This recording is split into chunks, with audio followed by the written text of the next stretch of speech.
Bismillahirrahmanirrahim. Assalamualaikum warahmatullahi wabarakatuh. Waalaikumsalam warahmatullahi wabarakatuh.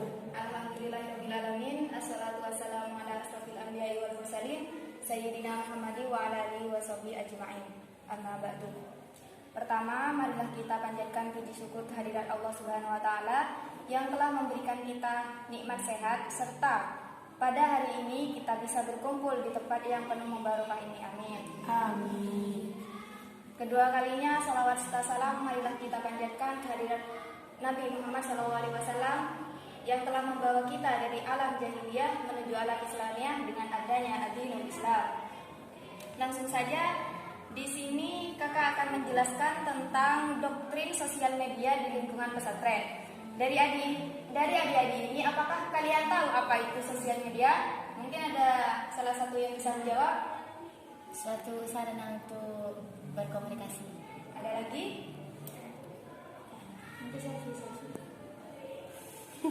Jadi, sosial media itu adalah sebuah wadah media online yang tujuannya untuk memberikan orang informasi dan membuat orang berpartisipasi di dalamnya berupa forum, dunia virtual, dan jejaring sosial. Berbicara sosial media, pada sekarang ini sudah banyak individu yang sudah mengenal sosial media. Contohnya seperti WhatsApp, Facebook, Instagram, dan lain sebagainya. Tidak bisa kita pungkiri, di era globalisasi sekarang ini kita ditopang oleh ilmu pengetahuan dan teknologi, suatu era yang tidak bisa kita pungkiri, bahkan harus kita respon dan tidak boleh kita menghindar dari ranah sosial media tersebut. Dengan tujuan apa, Kak? Dengan tujuan agar kita tidak menjadi suatu kumpulan dari segelintir masyarakat yang terbelakang. Maksudnya gimana? Tidak hanya itu, kita juga dituntut untuk mendatangkan makna-makna informasi dari sosial media yang sedang kita jalankan. Seperti sekarang ini, sosial media sudah hampir mempunahkan kebudayaan. Contohnya yang paling sering kita temukan di masyarakat. Dulu di sekolah-sekolah itu melestarikan tradisi tarian nasional. Sedangkan sekarang di sekolah-sekolah bahkan murid-murid, apakah mereka melestarikan tradisi tarian nasional? Bahkan apa yang mereka lakukan? Mereka ber-TikTok di mana-mana. Benar tidak? Iya. Nah, pada kesempatan kali ini kakak akan sedikit memberikan kalian informasi tentang doktrin sosial media di lingkungan pesantren, khususnya pada santriwati di Pondok Pesantren Darussalam ini. Kakak singgung ya, kalian ini termasuk orang-orang bukan kudet tentang sosial media, tetapi kalian ini hanya diistirahatkan sejenak untuk tidak mengenal sosial media. Tetapi mau tidak mau, benar atau tidak, kalian setiap harinya didoktrin oleh sosial media. Contohnya, dalam keadaan COVID seperti sekarang ini, kalian mendapat informasi kita harus memakai masker, harus mencuci tangan, harus mencuci tangan pakai sabun. Itu ya. Nah, kalian tidak akan tahu informasi tersebut kalau kalian tidak tahu dari sosial media. Dengan apa, Kak, kita tahu dengan sosial media? Sedangkan kami santri. Nah, kami di sini hanya mengkaji kitab. Bagaimana kita tahu? Nah, itu yang kakak katakan tadi. Doktrin dari luar itu mendatangkan informasi media sosial yang mereka dapatkan di luar, itu didoktrin ke dalam pesantren. Nah, seperti itu. Jadi kalian jangan berkecil hati kalau kalian ini menjadi seorang santri. Jangan merasa kita kudet, kita nggak tahu apa yang terjadi di masyarakat pada saat ini. kita tidak tahu apa yang sedang terjadi dan apa informasi yang didapatkan di hari ini, di detik ini, di menit ini. Jangan berkecil hati, karena tanpa kalian semua, tanpa campur tangan dari santri, Indonesia ini tidak akan berdiri. Contohnya, tanggal 22 Oktober itu diperingati Hari Santri. Kalau santri itu tidak istimewa, tidak ada yang namanya Hari Santri. Contohnya saja, apakah ada Hari Anak Orkesa? Enggak ada kan? Jadi jangan berkecil hati. Dan sekarang ini sudah banyak, benar atau tidak, sudah banyak dari kita termasuk kakak sendiri ini berguru kepada Google, berguru kepada sosial media seperti Google gitu. Kakak mendapat informasi dari sana dan kakak terapkan di masyarakat. Sebenarnya itu tidak benar.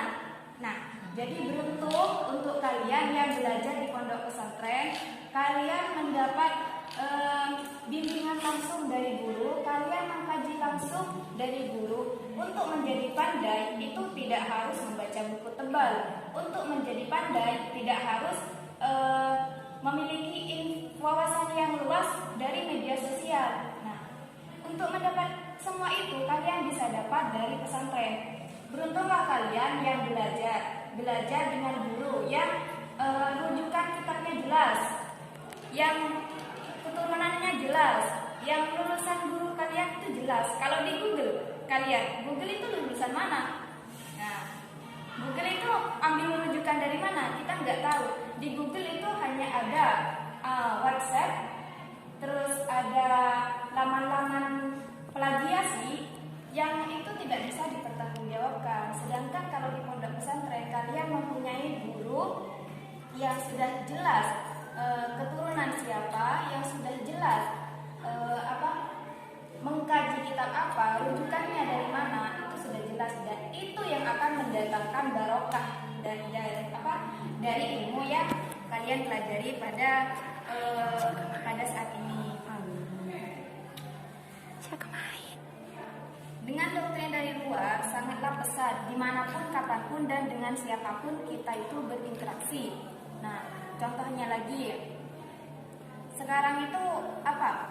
Kalau dulu kita itu bermain petak umpet. Kalau sekarang nggak ada itu petak umpet, ya paling Free Fire. Gitu kan ya? Ya. Kita di era globalisasi ini kita banyak menemukan wawasan, tetapi kita tidak menemukan keteladanan atau uswah.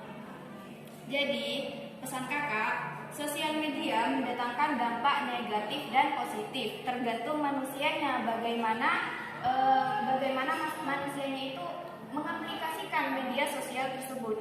Bisa mendatangkan dampak positif kalau kita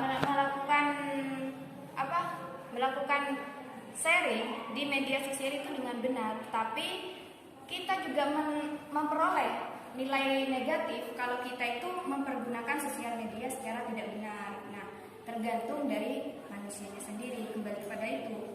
Sekarang kita belajar tidak harus di sekolah, tidak harus tidak harus di pondok pesantren. Semuanya ilmu yang seperti yang kakak jelaskan tadi, semua ilmu bisa kita dapatkan di mana saja, kapan saja, maupun di mana saja. Tergantung ilmu itu mendatangkan barokah atau tidak. Jadi, jangan berpikir media sosial itu adalah segala-galanya sampai kalian melupakan kebudayaan, sampai kalian merenggangkan interaksi antar sesama, antar teman. Kita harus pintar-pintar menilai mana yang baik dan mana yang buruk dari dampak sosial media di era kemajuan teknologi dan informasi pada saat ini. Mungkin dari adik-adik ada yang mau ditanyakan?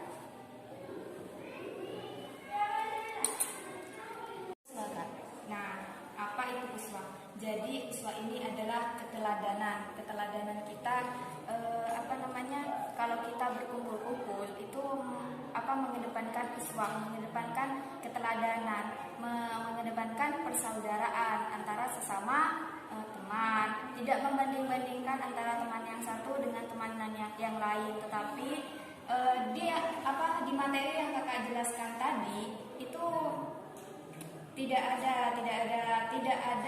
memperoleh uswah, karena kita lebih mementingkan tongkrongan yang paling dekat, yaitu handphone. Tongkrongan yang paling dekat tidak harus ke kafe, tidak harus ke warung-warung.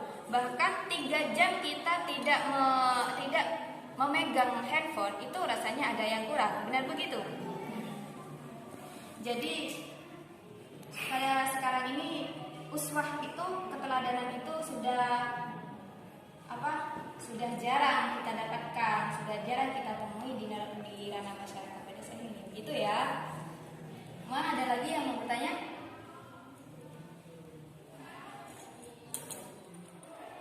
Bagaimana cara kita menanggapi doktrin dari luar tersebut? Bagaimana cara kita menghadapi doktrin sosial media dari luar?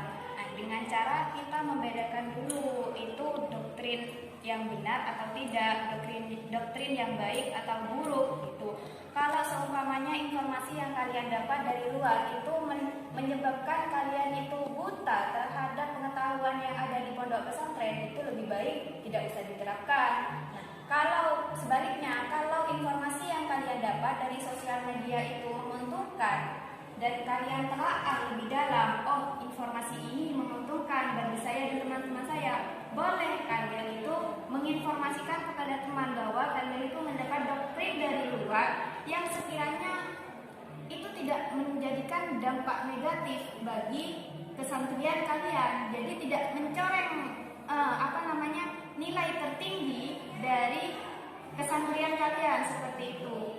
Contohnya begini, kalian mendapat informasi doktrin dari luar, kalian punya teman yang tidak mondok. Nah, teman yang tidak mondok itu memberikan informasi bahwa semalam sudah terjadi pemerkosaan di Jember misalnya. Nah, kalian mendapat doktrin seperti itu, kalian menginformasikan kepada teman-teman di pondok pesantren. Nah, jadi dari informasi tersebut kalian ambil positifnya. Jangan pas ini ya. Jangan kalian meniru. Di sana ada kejadian seks bebas, pemuda-pemuda yang seks bebas di Jember. Ayo kita ini contoh, nggak boleh begitu ya. Jadi itu jadikan kalian pelajaran. Kalian itu sebagai santri menjaga adab, menjaga akhlak. Bagaimana kalian itu bisa menjaga diri kalian sendiri dari hal terkecil sampai hal terbesar. Maksudnya hal terkecil seperti apa? Dari diri kalian sendiri, kalian itu memantapkan akhlak dan adab kalian. Baru kalian itu bisa bisa memberikan pelajaran kepada orang lain, seperti di lingkungan masyarakat kalian bisa memberikan pidato-pidato tentang hal-hal untuk mencegah zina, bahwa zina itu haram, gitu, jangan mendekati zina, seperti itu. Jadi doktrin dari luar ambil positifnya, buang negatifnya. Jangan diterapkan negatifnya, positifnya dibuang. Itu yang salah. Jadi seperti itu ya. Mungkin sudah dikira cukup.